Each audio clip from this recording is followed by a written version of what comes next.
कभी कभी लालच बहुत बुरी बला होती है और लालच हम सबको पता है एक बुरी बला है, लेकिन फिर भी कहीं ना कहीं लालच मन में आ जाता है और उस लालच में कभी कभी हम ऐसे काम कर जाते हैं जिसके लिए हमें बहुत पछताना पड़ता है या हमारी फैमिली सफर करती है बहुत ज्यादा। और ऐसी ही कुछ कहानी पे बेस ये सीरीज है जिसका आज मैं आपके लिए रिव्यू लेके आया हूं अपने भांजे के साथ। तो जय हिंद, नमस्ते, सत श्री अकाल, कैसे हैं सबके हाल चाल। मैं नमंजन अपने भांजे अक्स के साथ ये वीडियो आपके लिए आज लेके आ गया हूं। तो वीडियो देखने के पहले आपको करना है लाइक, कमेंट और सब्सक्राइब कर दो ना यार। तो प्लीज अब तो कर देना सब्सक्राइब, कम से कम इसके कहने से। तो चलता हूं मैं अब कहानी की तरफ, इस सीरीज के बारे में। तो भांजा जा चुका है लेकिन मैं आपको कहानी की तरफ लेके चलता हूं। तो आगे की कहानी कुछ ऐसे है कि 3 पार्टनर्स हैं, फार्मास्यूटिकल एक कंपनी चलाते हैं जिसमें वो ड्रग सप्लाई करते हैं। मतलब कुछ ऐसी प्रतिबंधित दवाएं होती हैं जो अफीम से बनती होती हैं, लेकिन वो उनकी गलत तरह से सप्लाई कर रहे होते हैं, लेकिन जिसके बारे में किसी को नहीं पता होता है। उसी धंधे में उनका एक राइवल होता है जिसका नाम होता है जवाहर। 3 पार्टनर्स को मिलकर चला रहे होते हैं, तेज, जवाहर और संग्राम। संग्राम यहाँ पर एक हेरोइन का बहुत बड़ा कंसाइनमेंट चुरा लेता है जो कि कीमत है जिसकी 300 करोड़ रुपए की, और वहां से शुरू होता है ये खेल। इसके चक्कर में तेज यानी कि जो आर्या का पति है, यानी जिसका रोल किया है आर्या का सुष्मिता सेन ने, जो काफी अच्छा रोल किया है, इसकी भी बात हम करेंगे।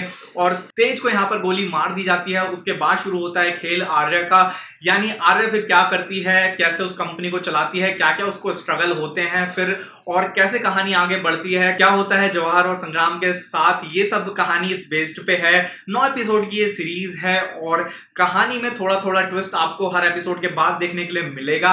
कहानी में एपिसोड सारे 55 से 40 या 45 मिनट के हैं, तो काफी आपको टाइम लगने वाला है इस सीरीज को देखने के लिए। 6 से 7 घंटे आपको करीब करीब इस सीरीज में लगाने पड़ेंगे। तो मैं ये कहूंगा कि टाइम आपका ये बहुत लेगी, लेकिन क्या वो टाइम आपका वैल्यू दे रही है ये सीरीज? तो इसका जवाब है नहीं मेरे हिसाब से, क्योंकि ये सीरीज मुझे बहुत स्लो लगी है और एक एक एपिसोड को ऐसा लगा है कि काफी ड्रैग करके इसको लंबा किया गया है।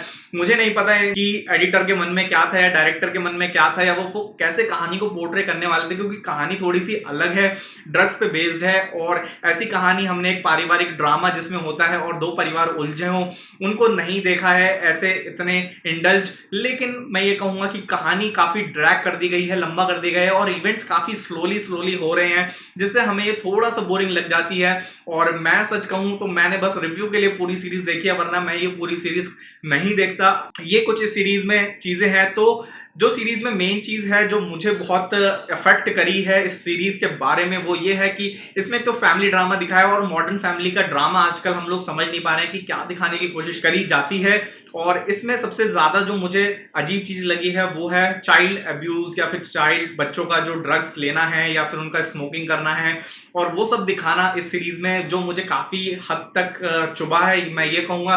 क्योंकि ये सब चीजें कहीं ना कहीं हमारी यूथ को इफेक्ट करती हैं और उनको इस चीज की तरफ ले जाती हैं और ज्यादा। शायद उस लोगों के, हम लोग उन चीजों के हार्म नहीं समझते, लेकिन वो शायद ऐसा कूल स्टेटमेंट हम लोग वो ले लेते हैं और वहां से काफी इन्फ्लुएंसिंग हो जाता है बच्चों के लिए। तो मैं ये कहूंगा कि ऐसी चीजें नहीं दिखाना चाहिए, और इस सीरीज में ये काफी दिखाया गया है। तो इसलिए मैं कहूंगा कि इस सीरीज में एक थोड़ी सी बात ये मुझे चुभी है। इसके अलावा सीरीज काफी स्लो है और एडिटिंग इसकी हो सकती थी, और मेरे हिसाब से ये 6 एपिसोड में सिमट जानी चाहिए थी 9 एपिसोड की जगह, और एपिसोड की लेंथ भी 45 मिनट के ही अराउंड होती तो काफी अच्छी ये सीरीज हो सकती थी और हमें थोड़ा सा और इंटरेस्ट आता, क्योंकि ये सीरीज काफी स्लो पड़ जाती है। पुलिस का ड्रामा, ऊपर से एक्टर्स की एक्टिंग हम लोग देखते हैं तो एक्टर्स की एक्टिंग भी हम लोगों को इतनी इफेक्टिव नहीं लगती है। और काफ़ी एक्टर्स, मैं ये कहूँगा कि बाकी एक्टर्स की भी एक्टिंग ने मुझे इतना प्रभावित नहीं किया, या फिर मैं इतना उनसे अफेक्ट नहीं हुआ, क्योंकि खाली सुष्मिता सेन का मुझे काम अच्छा लगा इस सीरीज़ में। बाकी मुझे ऐसा लगा कि सब थोड़ी सी ओवर एक्टिंग कर रहे हैं, और एक्टर्स इसमें वैसे सीरीज़ में काफ़ी सारे नए भी हमें देखने के लिए मिले हैं चेहरे, लेकिन जो पुराने चेहरे थे और जिनसे मुझे उम्मीद की थी कि वो अच्छी एक्टिंग करेंगे, उन्होंने भी उतना अच्छा काम नहीं किया है सीरीज में, जो कि इस सीरीज को काफी अलग और मैं ये कहूंगा स्लो बना देते हैं, और थोड़ा सा हमें झेलना भारी हो जाती है सीरीज उसके बाद। तो मैं दूंगा इस सीरीज को 2.5 स्टार, सिर्फ 5 में से 1 स्टार मैं दूंगा सुष्मिता सेन की परफॉर्मेंस के लिए, 1 मैं स्टार दूंगा इसकी एक अलग कहानी के लिए, और आधा स्टार मैं दूंगा इसका ओवरऑल चीजों के लिए। और जो 2.5 स्टार मैं काटूंगा वो मैं काटूंगा, 1 स्टार मैं काटूंगा इसके स्लो पेस के लिए, दूसरा स्टार मैं काटूंगा इसकी गलत एडिटिंग के लिए, और इतना लंबा जो टाइम लिया है सीरीज के लिए 9 एपिसोड में वो नहीं होनी चाहिए थी, और 6 एपिसोड में सिमट जानी चाहिए थी। तो उसके लिए मैं स्टार काटूंगा और आधा स्टार काटूंगा एक्टर्स की परफॉर्मेंस के लिए, क्योंकि काफ़ी मुझे उम्मीद थी कि शायद ये अच्छा परफॉर्मेंस करेंगे, लेकिन किसी भी एक्टर्स ने मुझे, सुष्मिता सेन को छोड़ के किसी ने भी मुझे इतना प्रभावित नहीं किया। तो मैं ये कहूँगा कि कुल मिला के सीरीज़ आप बस बहुत टाइम पास सी एवरेज सीरीज़ लगी मुझे। और हॉटस्टार से मैं एक बार फिर निराश हूँ, क्योंकि क्रिमिनल जस्टिस जैसा हमें कुछ चाहिए था, और क्रिमिनल जस्टिस एक बहुत बेहतरीन सीरीज़ है अपने आप में हॉटस्टार की। तो वो लेवल पे मुझे लग रहा था कि क्राइम थ्रिलर आई है तो शायद वो लेवल पे होगा ये सीरीज, लेकिन क्रिमिनल जस्टिस के साथ ये कहीं भी जस्टिस नहीं करती है, और क्रिमिनल जस्टिस का अलग लेवल है और आर्या का लेवल यहीं रह जाता है, क्रिमिनल जस्टिस के वो आसपास भी नहीं है।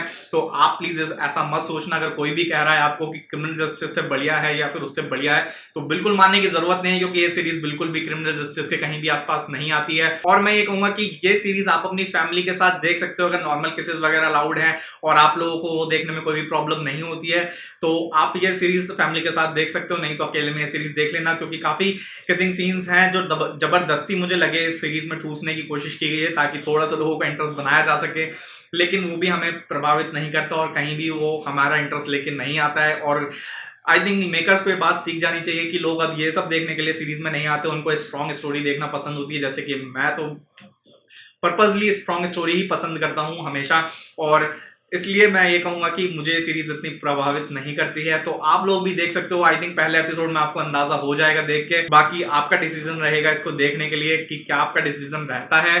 तो ये था मेरा रिव्यू, तो बस चैनल जरूर सब्सक्राइब कर देना और वीडियो को लाइक कर देना, कमेंट कर देना, शेयर कर देना सबके साथ। अब मैं चलता हूँ, जय हिंद, नमस्ते, सत श्री अकाल, आदाब। है फिर उसके लिए पानी पी के आया। सीरीज है आर्या हॉटस्टार स्पेशल की आपको नहीं